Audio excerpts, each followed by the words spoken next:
Assalamualaikum warahmatullahi wabarakatuh. Waalaikumsalam warahmatullahi wabarakatuh.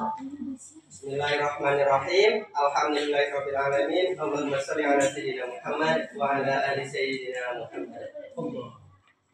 Apa kabar anak-anak sekalian? Sehat. Sehat semua, alhamdulillah. Nah, sebelum mengawali kita belajar pada hari ini, lebih ada baiknya kita sama-sama membaca doa. Bismillahirrahmanirrahim. Rabbi shrah li sadri wa yassir li amri wahlul 'uqdatam min lisani yafqahu qawli. Amin. Nah, anak-anak sekalian, kita udah sama-sama baca doa ya. Nah, jadi sebelum kita belajar, siapa hari ini yang tidak hadir? Bayu. Bayu? Hadir semua, Pak. Hadir semua ya. Oh, tadi hanya kesalahan. Nah, jadi alhamdulillah pada hari ini kita hadir semua. Sebelum kita belajar, ada baiknya anak-anak sekalian persiapkan alat tulisnya, penanya, kemudian periksa kerapiannya ya, agar kita belajar hari ini supaya lebih semangat dan lebih nyaman. Nah, untuk materi kita pada hari ini yaitu menghindari akhlak tercela. Nah, anak-anak tahu nggak apa itu akhlak tercela? Oh, sebagian ada yang tahu, sebagian ada yang belum ya. Nah, jadi Bapak jelaskan, akhlak tercela itu adalah akhlak yang tidak baik yang apabila kita lakukan. Nah, dampak daripada akhlak tercela nanti kita akan bahas sama-sama di pelajaran hari ini.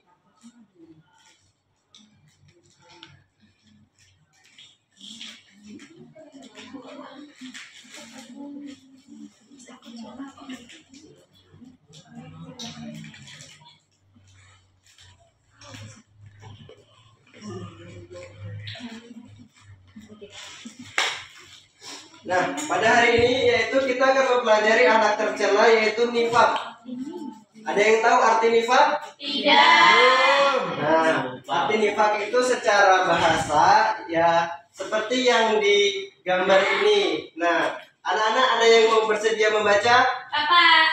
Ya, Ananda Ica coba silahkan dibaca. Oke, secara etimologi berarti salah satu lubang tempat keluarnya yarbu, hewan sejenis tikus dari sarangnya. Dimana jika ia dicari dari lubang yang satu, maka ia akan keluar dari lubang yang lain. Nah, itu tadi terima kasih kepada Ananda Ica yang sudah membacakan. Nah, dari pemaparan yang telah dibacakan oleh Ica tadi, secara etimologi itu tadi ada berarti salah satu lubang tempat keluarnya yarbu, hewan sejenis tikus dari sarangnya. Dimana jika ia dicari dari lubang yang satu, maka ia akan keluar dari lubang yang lain. Artinya apa? Ini dia maksudnya itu berubah-ubah. Kemudian juga tidak menetap apa yang dilakukan oleh hewan sejenis itu tadi. Nah, dari situ kira-kira paham nggak maksudnya? Belum paham kan? Nah, makanya itu kita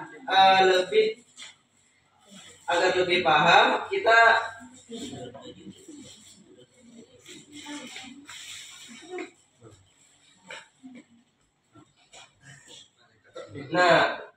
kita pahami dari secara terminologinya, secara istilah. Nah, siapa yang bersedia lagi untuk membaca? Ya, kepada Ananda Medina, silakan. Secara terminologi berarti menampakkan keislaman dan kebaikan, tetapi menyembunyikan kekufuran dan kejahatan. Nah, itu tadi penjelasannya. Nifaq itu sama halnya dengan sifat munafik, yaitu menampakkan keislaman dan kebaikan tetapi menyembunyikan kekufuran dan kejahatan. Nah, jadi orang yang munafik ataupun orang yang memiliki sifat nifaq itu, dia ketika berhadapan dengan orang lain, dia akan menampakkan kebaikannya. Tetapi sebenarnya di dalam dirinya itu terdapat sifat kufur. Kemudian juga terdapat juga sifat itu jahat. Jadi apabila bersama kawannya dia rajin beribadah, berbuat baik, tetapi apabila dia sendiri dia itu tidak mau beribadah begitu. Artinya dia itu menampakkan kebaikan, sebenarnya dia itu adalah orang yang jahat. Ini hadis Nabi yang berkaitan dengan tanda-tanda orang munafik atau orang yang bersifat nifaq. Nah, kita baca aja artinya.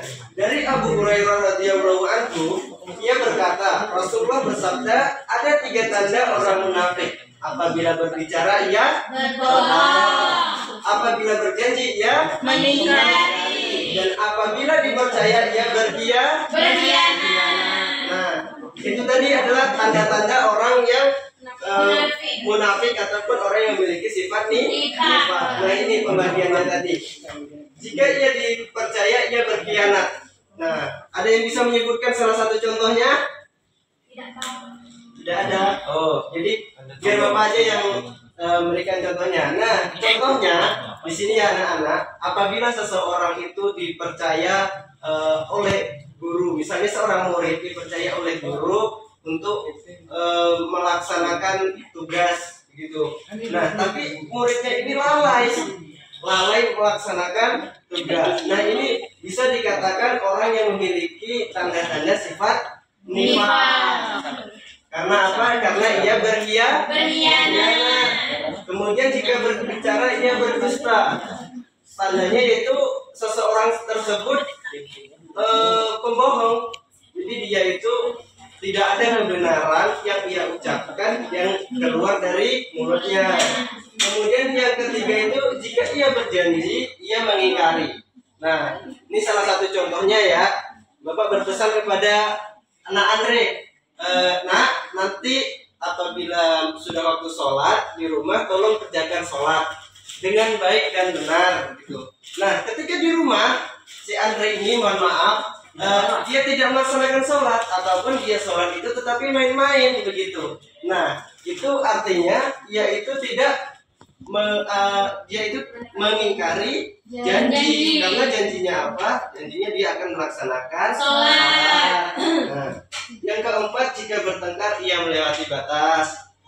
Nah, di sini nih maksudnya itu apabila ia berkelahi, apabila ia memiliki sebuah masalah besar itu ia besarkan, tidak ia redakan. Apabila ada masalah kecil, maka dibesarkan lagi begitu. Seharusnya apa? Apabila ada masalah besar itu diperkecil, ada masalah kecil berusaha dihilangkan. Nah, kemudian nilai-nilai negatif nifaq. Ada yang membaca? Tidak.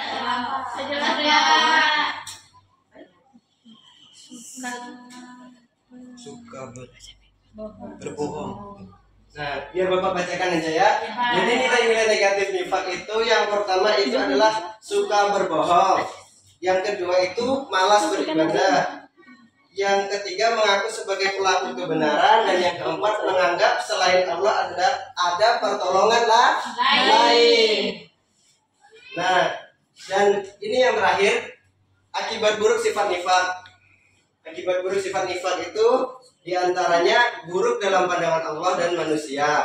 Kemudian lunturnya kepercayaan orang atas dirinya, mendapat balasan yang pedih di akhirat, menyebabkan rusaknya tali silaturahmi dan menimbulkan fitnah.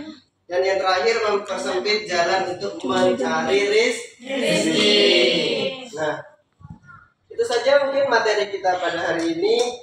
Di sini Bapak akan memberikan lembar kerja tugas pada anak-anak sekalian. Nah, mohon diisi sedapatnya saja dulu. Nah, bila sudah dapat nanti bisa, apabila Bapak bertanya bisa Ananda menyebutkan gitu ya. Jadi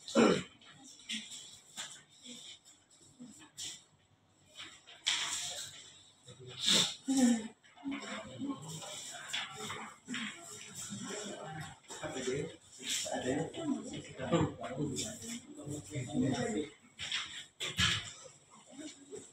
Nah, di tugas itu tadi Bapak meminta ada coba siapa yang bisa menyebutkan contoh perbuatan munafik dalam kehidupan sehari-hari? Ya, Anda Rosi coba silakan. Berbohong, ya benar sekali. Ada yang lain? Ya, Mengingkari janji.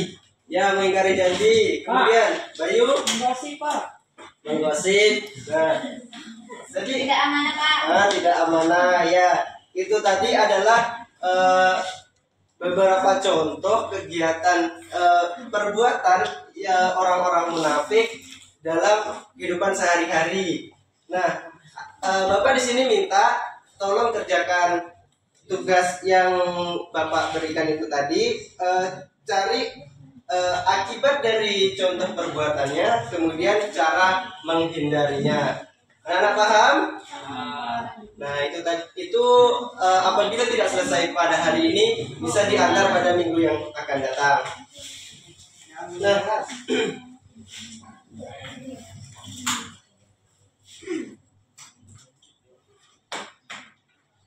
mungkin itu saja penyampaian materi dari Bapak pada hari ini. Pada kesimpulannya, pada materi kali ini yaitu sifat nifak itu adalah sifat yang dimiliki oleh seseorang yang apabila ia memiliki tanda-tanda orang munafik. Tanda-tandanya itu tadi adalah apabila ia berbicara ia berbohong, apabila ia berjanji ia berkhianat. Nah, kemudian yang terakhir tadi apa yang bisa nyebutkan lagi? Yang belum? Menggibah, Pak. Tanda-tanda orang munafik, ayo siapa yang ingat? Sampai. Tapi Pak, tidak berkali dikaji. Ingkar, Pak. Apabila ia berjanji ia berdusta. Nah, jadi itu materi kita pada hari ini. Kepada anak-anak, tugasnya itu diantar minggu depan apabila tidak selesai hari ini. Nah, kemudian juga sebagai untuk penilaian praktek anak-anak sekalian, Bapak minta untuk menghafalkan ini hadis yang berkaitan dengan tanda-tanda orang munafik. Nah, ini disetorkan pada minggu yang akan datang. Paham anak-anak? Nah, sekian materi dari Bapak pada hari ini. Bapak mohon maaf apabila ada kesalahan. Bapak akhiri. Assalamualaikum warahmatullahi wabarakatuh. Waalaikumsalam.